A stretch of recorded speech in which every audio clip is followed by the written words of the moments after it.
¿Qué era lo que convenía al Mesías?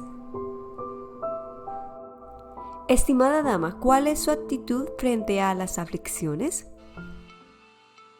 ¿Qué tanta aflicción? ¿Por qué tanta prueba? Estoy cansada de lidiar con esta situación. ¿Por qué no me llega el momento de partir de este mundo? Ay, no comprendo tanto dolor. De nuevo el fuego de la prueba. No aguanto más. De nuevo pasando por la aflicción y más sufrimiento. ¿Cuándo se acabará? ¿O usted, estimado oyente, hace parte de aquellas que guardan silencio ante la aflicción y responden de esta manera?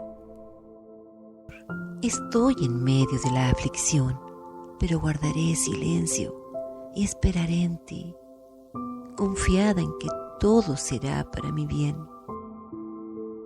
Muchas son las aflicciones para los justos e injustos. Veamos ahora el mayor ejemplo de aflicción. El apóstol Pablo nos dice: porque convenía a aquel por cuya causa son todas las cosas, y por quien todas las cosas subsisten, que habiendo de llevar muchos hijos a la gloria, perfeccionase por aflicciones al autor de la salvación de ellos. Haremos el análisis expositivo del texto de la siguiente manera. Primero, con la interpretación literal frase a frase. Segundo, la aplicación personal, es decir, lo que el verso me está diciendo a mí. Y tercero, redirigiremos el pasaje hacia el Evangelio. Veamos entonces qué nos dice el texto. Punto número 1. Porque convenía a aquel. ¿Pero quién es este aquel a quien se refiere el pasaje? Aquel es un pronombre y se está refiriendo al Señor Jesús, al Mesías. Lo sabemos por el contexto en los versos anteriores que viene hablando del Hijo. ¿Pero qué es lo que convenía al Mesías? Lo que convenía al Mesías lo dice al final del pasaje, pero antes de decir lo que convenía a Jesús, Pablo introduce 3 frases que describirán a aquel. Separaremos el texto gramaticalmente, frase a frase. Y para que el pueblo hebreo pudiese dimensionar la grandeza de la persona del Señor Jesús, Pablo les da 3 maravillosos adjetivos de este a aquel. Veamos en la primera descripción: por cuya causa son todas las cosas. Aquí Pablo les dice a los hebreos que Jesús es el Creador.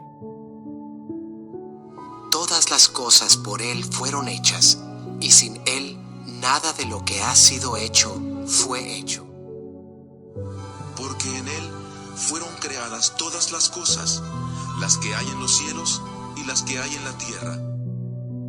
Después de decirnos que Dios es el Creador, veamos la segunda descripción: por quien todas las cosas subsisten. La segunda descripción es que Jesús es el sustentador de todo el universo. Ese aquel tiene el poder de mover todo el universo, la materia y la vida, átomos, células, estrellas, etc. Por eso el universo tiene orden. Él es antes de todas las cosas y todas las cosas en Él subsisten. Tenemos una tercera y última descripción: habiendo de llevar a muchos hijos a la gloria. Esto significa que Jesús es el Salvador, el Creador del Evangelio. Ya tenemos las 3 descripciones de aquel en el punto número 1. Ahora vamos al punto número 2. Perfeccionarse por aflicciones al autor de la salvación. Ese aquel no era nada más ni nada menos que el creador y sustentador del universo, el Salvador mismo.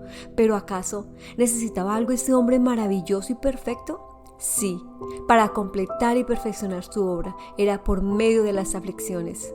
Jesús dijo: ahora está turbada mi alma. ¿Y qué diré? Padre, sálvame de esta hora. Mas para esto he llegado a esta hora. Estando Jesús en el Getsemaní, antes de su arresto, comenzó a entristecerse y a angustiarse en gran manera y dijo a sus discípulos: Mi alma está muy triste hasta la muerte. ¿Pero cuál fue esa gran aflicción? La aflicción más grande jamás vivida en el universo fue con el desgarro de la unidad divina y la muerte de uno de ellos en el Calvario. Allí sufrieron los tres. El Padre sufre el terrible momento de ejecutar sin piedad a su Hijo. El Espíritu Santo sufre por sentenciar al amado Hijo. Tres seres desgarrados, uno de ellos maldecido, dos de ellos ejecutando a un expulsado y matando de su familia perfecta al Hijo.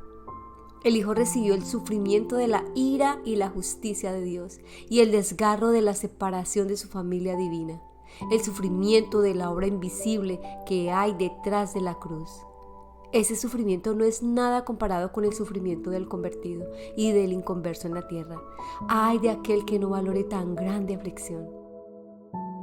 Al igual que el Señor, los convertidos no escaparemos de las aflicciones que Dios prepara para sus hijos y para que los inconversos busquen su salvación. Por tanto, número 1. No se puede evitar las aflicciones, nos convienen. El modelo es Cristo. Segundo, no se debe pedir ni orar para que Dios quite las aflicciones que Dios manda. Tercero, no se debe orar para que Dios quite las aflicciones de los santos ni de los inconversos. Cuarto, todas las mal llamadas iglesias y sectas que quieren parar de sufrir, buscando sanidades y milagros por los enfermos, son falsas. Si usted tiene un dolor, levante su mano solamente. Si usted tiene un dolor ahorita aquí, en el nombre de Jesús, venga para acá. Aquí están mis hermanos líderes. Ahorita van a orar por usted, por el espíritu de dolor y de aflicción, para que se vaya. Librado de cualquier enfermedad de la memoria. El cáncer no tocará mi cuerpo, no tocará mi sangre. La enfermedad no tiene derecho sobre mi vida, porque en mi vida reina la ley. Muchas han sido engañadas por las mentiras como estas. Le rogamos, no se deje engañar más. Estimada dama que nos escuchas, las aflicciones que tienes y tendrás son de parte de Dios como una llamada de alarma. Dios quiere llamar tu atención para despertarte, para que te conviertas antes de que llegue tu mayor aflicción, la aflicción eterna. ¿Te quejas por las aflicciones de esta vida? ¿No te impacta saber que Jesús vivió la más grande aflicción en su alma para que tú no tengas que enfrentar esa aflicción por la eternidad? No desprecies esta señal de alarma de su parte. Es su paciencia, es decir, su ira contenida al no quitarte la vida con tus pecados sin perdonar. Él te llamará un día.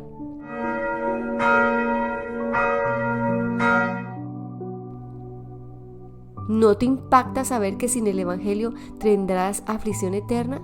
Si mueres en tus pecados, pecados que gritan a tu conciencia, ya no habrá otra oportunidad.